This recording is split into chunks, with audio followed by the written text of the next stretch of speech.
Alright guys, welcome back to more Twilight Princess. My name is Mike, and in the last episode we climbed up this mysterious castle after turning into a dog, or a wolf I guess I should say.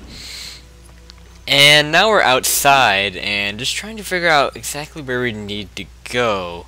Because we've kind of been hit in the face with a new dilemma here. And, the story of this game seems to really, like, I mentioned this in a previous episode, the story of this game really doesn't, hit you right away with what exactly is going on. Like, it really just slowly eases you into it and pans out as you go. And, so yeah, it's unlike most other Zelda games, and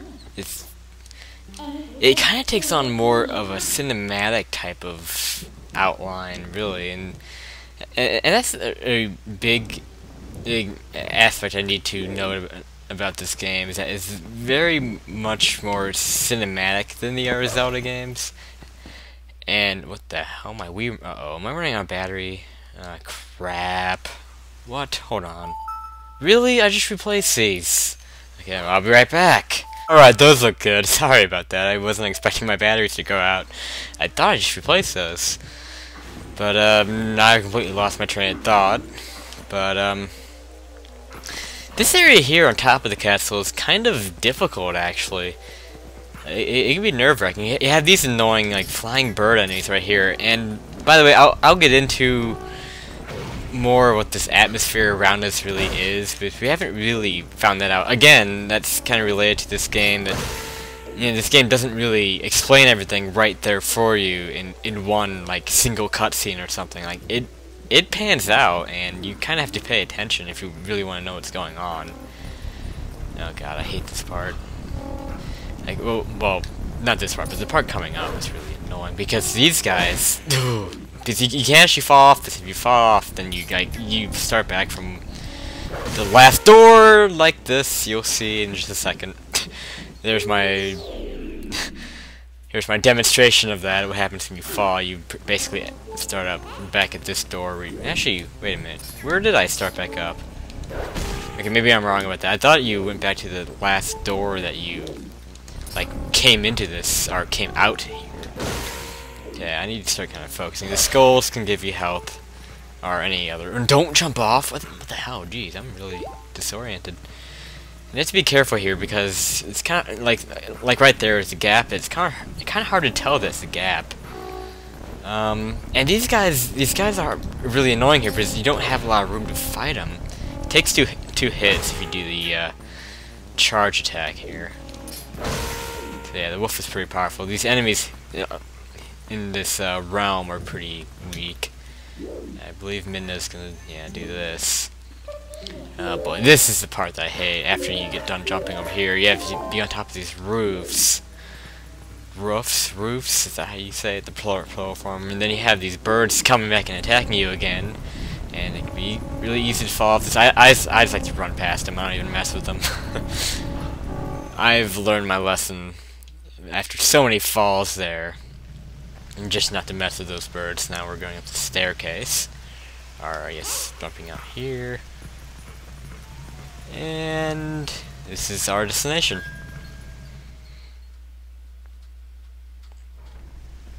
Looks like we have this strange hooded character. Could it be Aragorn? Aryan Bree? That's not a funny joke. I don't know why I'm making that. That's just the first thing that came to mind. I need to watch Lord of the Rings again. Jeez. Who is this?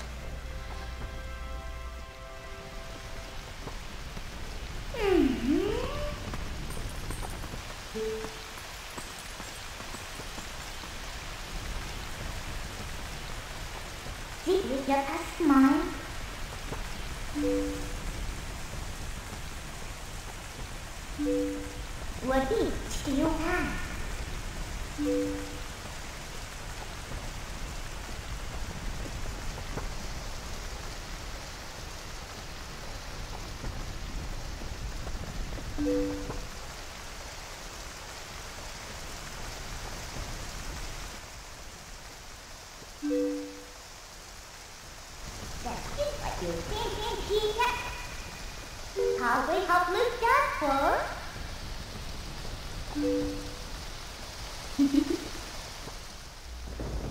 Oh, that's the name of the game. First time we've had the game title mentioned, but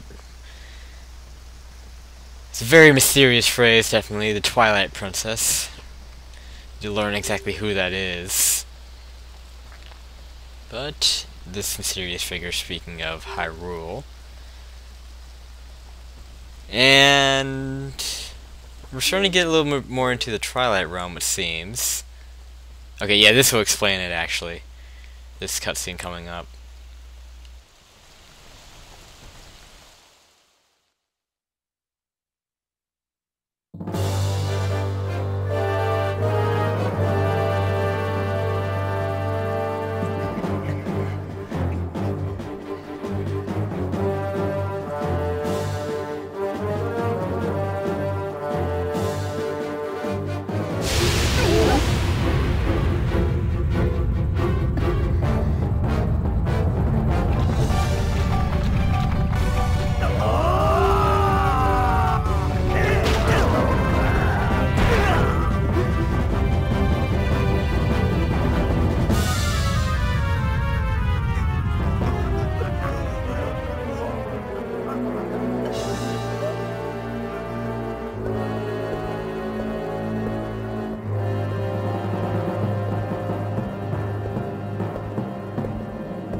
Yep, they don't hold anything back with this game.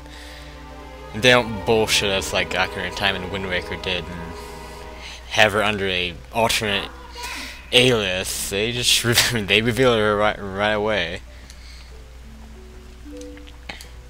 And again, that's your basic explanation of what the Twilight realm is. That is where we currently are after, and that's basically what transformed us into a wolf, is being pulled into the Twilight realm. And it's pretty much the same thing as the Dark World from like the past, but it's a little more complicated because the Twilight realm seems to be empowered by, you know, kind of a force known as Twilight, whereas the Dark World, it was like that because Ganon ruled it. It wasn't really like a force that took over it, from what I know.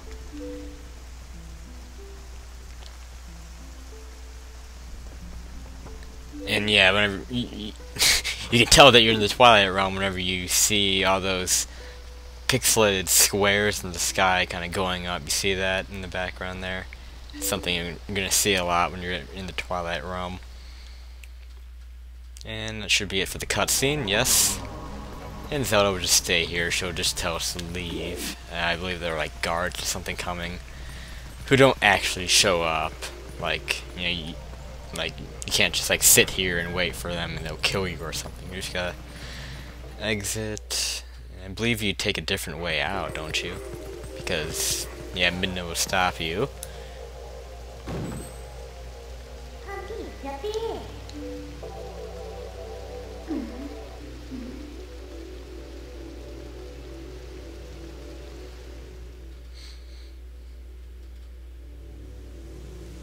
Oh wow, you got it on your own? I thought you had to, like, you know, the game forces you out? Oh wow, I don't remember that. I thought you had to do it on your own, like as you play.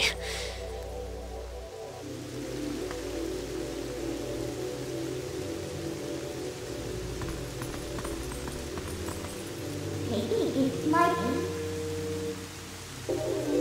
One that you say was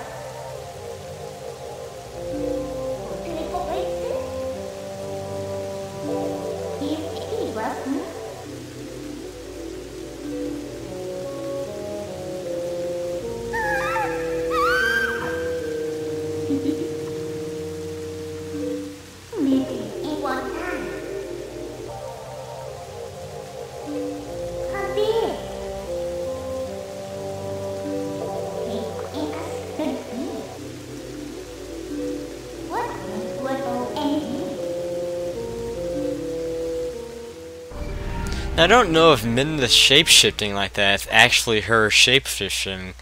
Oh god, that's kind of a tongue twister. Shape-shifting, or if it's kind of like I'm trying to think of what cartoon that is. I guess, can you use the Peanuts like Snoopy in there? Does he do that, or like he tries to imitate something and then he like takes on the form of it, even though he's not actually shape-shifting? But anyway, we're back in our normal realm now, but we don't look right still. So we have to figure out what exactly is going on now and why we are still a wolf.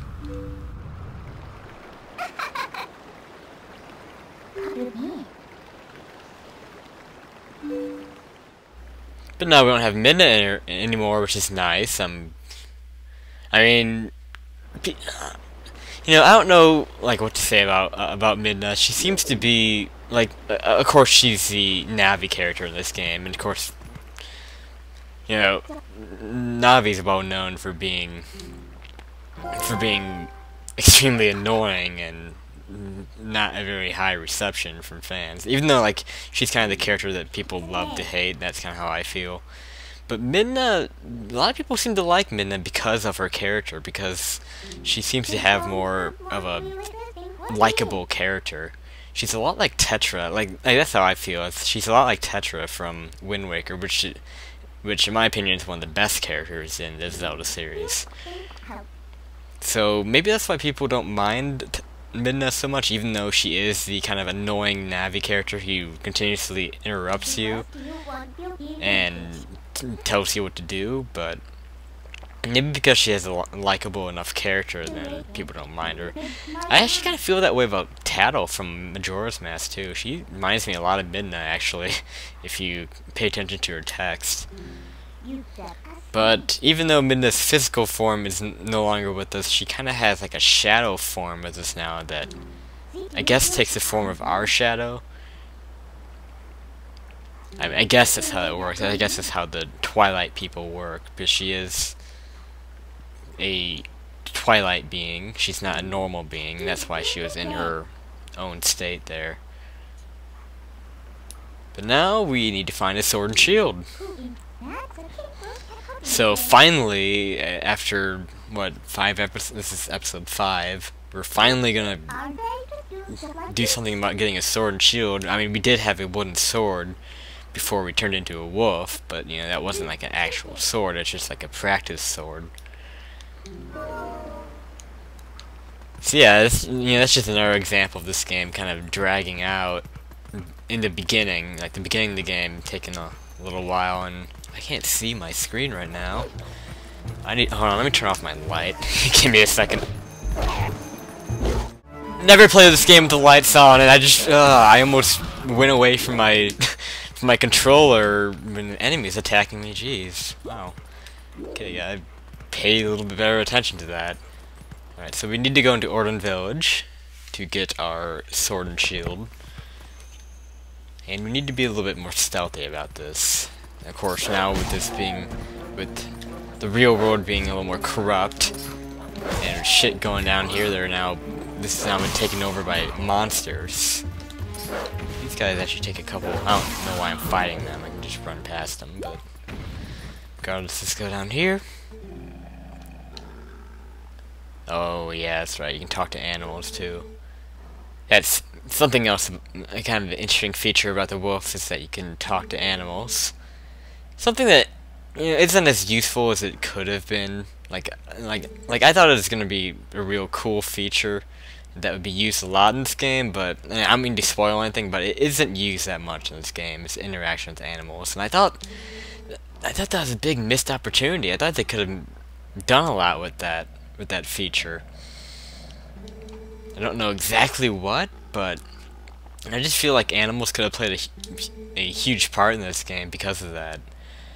But I mean, you use it a lot early on, but they kind of ditch it later on in the game. So it's kind of disappointing.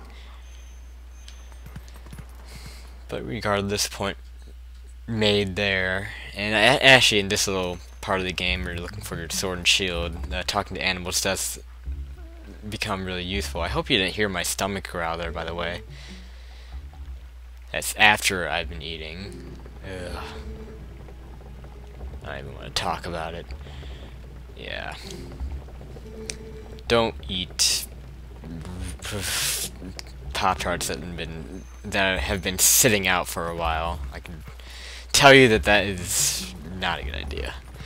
Anyway, so I believe this building. Okay, yeah. These people over here are talking about the shield, of course.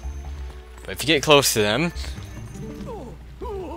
then they run away, and it's kind of frightening. So, do we have to like find a way in? Because I know for one of these you have to actually dig. Like for a lot of the wolf stuff, when you're going around town like this, you can actually dig your way into the buildings. That's like, if you don't know how to enter something as a wolf, you can always, like, when in doubt, you can try to dig your way in. Oh wow, what the hell? They came back out? I didn't even see them exit the building. Isn't that weird? Yeah, you don't really have to worry about those guys. You can scare them all you want. And this dog, does he say anything interesting? Nope. Okay, so we should be able to get into this house using Midna, using her force pull. I don't even know what to call that ability. But we need to be able to get on top of these buildings and just kind of jump our way across. We have to get into that building from the top. Because that's what the shield is. The sword we'll get into later. You probably could get the sword before the shield. I don't think it matters which one you get first. Okay, don't you stand on this rock? No. You have to stand on like one of these rocks, don't you?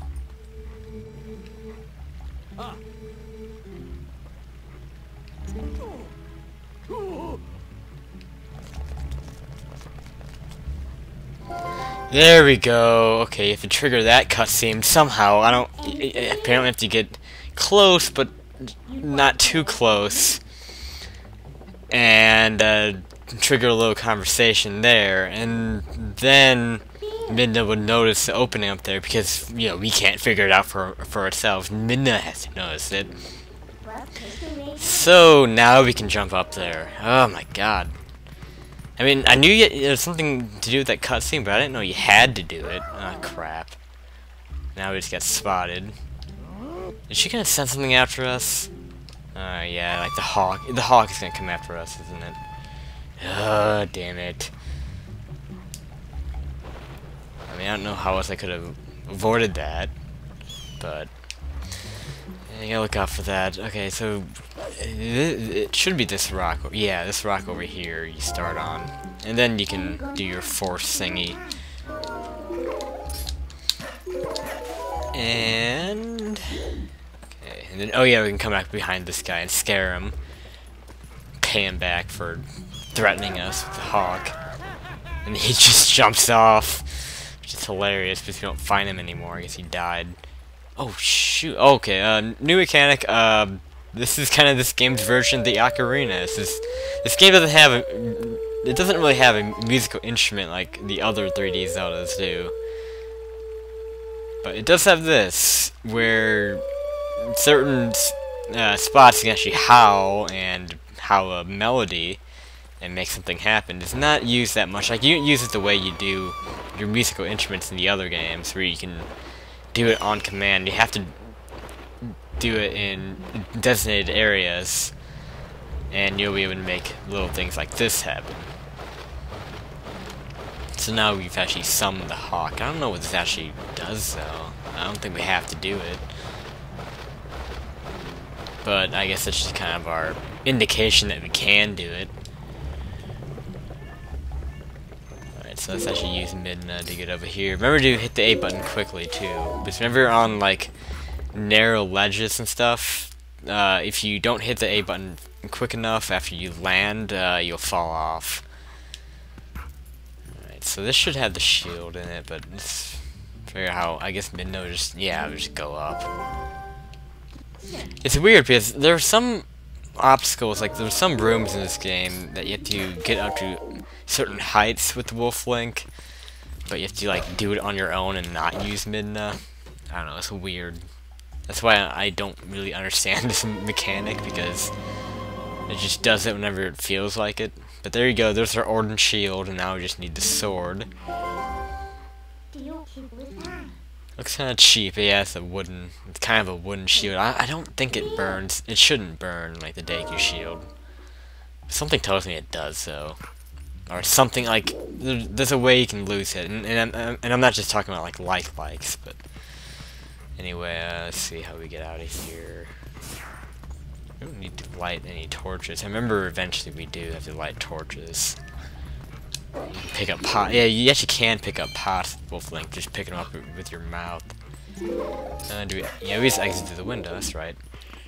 That's right. Okay, so now we just have to find the sword, and then I'll end the episode. Yeah, okay, that's why that wasn't there. I checked this house out earlier when I was being stupid and trying to figure out how to get into that, on top of those buildings. And I checked this out earlier, trying to find the sword, because I knew it was in this building, but apparently you do have to get the shield first, because you have to activate this cutscene, because if you don't get the shield, this doesn't happen, so I'm guessing this guy will go into the house, because the sword that he has on his back is going to be our sword pretty soon. We're going to steal it from him, and we're just going to go kill him. Actually, no. We have to sneak around him, just make sure he doesn't see us. Actually, I think we can just go above, can't we? Hold on. No, that's not how you do the... Not how you do the camera. I'm using Mario Galaxy still. I don't... Because you don't want to go into the torchlight, otherwise you get spotted. So you just have to wait for him to pass. So you want to get to the other side of the house. And she's like right out in front. So you just have to wait for him to pass until we have a little pathway of not light. And yeah, we should be fine now. And we can dig into here and get into the house. And the sword should be in there, if I'm not mistaken. I could be, because I've already proven to be extremely mistaken in this episode. I'm mistaken, aren't I? I did attack him, didn't I? I don't remember having to attack him, though. It's supposed to... Oh, there it is. Okay, never mind. I'm not mistaken. Jeez. Freaking out. Okay, so now we have our sword and shield. And after Midna stops talking, we will end this episode off. And we're apparently have to go back to the woods, which I'm sure she's talking about. Actually, it's not Fair Woods we're going back to. We're going back to where we started off, that little pond. So we will be going there next time on Let's Play The Legend of Zelda Twilight Princess. My name is Mike, and I'll see you later.